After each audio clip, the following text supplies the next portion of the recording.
Hello बच्चों, let's see this question. यहाँ पर आपको एक फिल इन द ब्लैंक्स दिया हुआ है, तो फिल इन द ब्लैंक्स पढ़ते हैं। In central America shifting cultivation is known as, यानी कि जो शिफ्टिंग कल्टीवेशन होती थी उसको सेंट्रल अमेरिका में किस नाम से जाना जाता था? तो उसका नाम था मिल्पा। ठीक है, तो देखो जो शिफ्टिंग कल्टीवेशन है ना, इसको अलग अलग एरिया में अलग अलग नाम से जाना जाता है। शिफ्टिंग कल्टीवेशन में क्या होता है ना, फॉरेस्ट के एक एरिया को, जैसे मान लीजिए ये फॉरेस्ट था, फॉरेस्ट के इस एरिया को क्लीन कर दिया।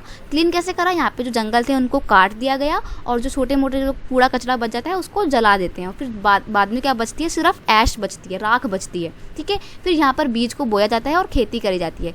2-3 साल यहाँ पर खेती करी, उसके बाद यहाँ की जो मिट्टी की फर्टिलिटी थी वो कम हो गई। तो यहाँ पे जो कल्टीवेशन करने वाले लोग थे, इन्होंने क्या करा, इस एरिया को छोड़ दिया, अब दूसरी जगह में मूव कर गए, दूसरी जगह में शिफ्ट हो गए। यहाँ पे जंगलों को, यहाँ के पेड़ों को काटा, उनमें आग लगाई, जो राख बची यहाँ पर इन्होंने कल्टीवेशन करना शुरू कर दिया। और तब तक के लिए जो ये वाला लैंड था इसको ये लोग छोड़ देंगे 5-6 सालों के लिए, यहाँ पर खेती करेंगे। ठीक है, जब यहाँ के मिट्टी की फर्टिलिटी खत्म हो जाएगी तो क्या करेंगे, यहाँ पर दोबारा आ जाएंगे और इस वाले एरिया को 4-5 सालों के लिए छोड़ देंगे। ठीक है, तो ये शिफ्ट करते रहते हैं, इसलिए इस कल्टीवेशन का नाम है शिफ्टिंग कल्टीवेशन।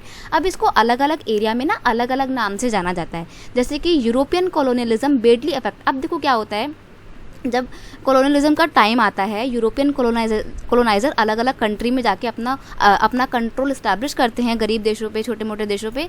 तो जो शिफ्टिंग कल्टीवेशन होती है ये बहुत बुरी तरीके से अफेक्ट होती है। क्यों अफेक्ट होती है? क्योंकि जो यूरोपियंस थे इन्होंने क्या किया था, इन्होंने फॉरेस्ट लॉ इम्प्लीमेंट कर दिए थे। और फॉरेस्ट लॉ के तहत क्या होता था, जो ट्राइबल्स लोग होते थे इनको फॉरेस्ट में एंट्री करने को नहीं मिलता था। ठीक है, तो इससे क्या हो रहा था, शिफ्टिंग कल्टीवेशन लगातार अफेक्ट हो रहा था, बहुत ज़्यादा प्रभावित हो रहा था। इसके ऊपर बैड इम्पैक्ट देखने को मिलते हैं हमारे को कॉलोनियलिज्म के टाइम पे।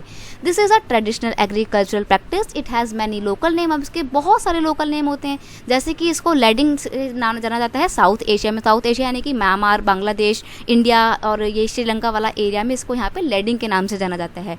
मिल्पा में इसको क्या, मिल्पा कहाँ बोलते हैं? इसको सेंट्रल अमेरिका में मिल्पा बोला जाता है, यहीं पे आपको यही पूछा हुआ है। ठीक है, और चितमेना और तव्या जो है इसको अफ्रीका में बोला जाता है। चेना जो है इसको कहाँ बोलते हैं, हमारे नेबरिंग कंट्री श्रीलंका में इसको चेना नाम दिया जाता है। और अगर हम बात करें इंडिया की, तो इंडिया में इसके वेरिएशन में नाम पाए जाते हैं, स्टेट टू स्टेट वेरीज करते हैं नाम, जैसे कि धैया, पेंडा, बेवार, झूम। जो नॉर्थ ईस्ट का इलाका है ना, यहाँ पे इसको झूम बोला जाता है, कुमारी, इसको बहुत सारे नाम से जो है जाना जाता है।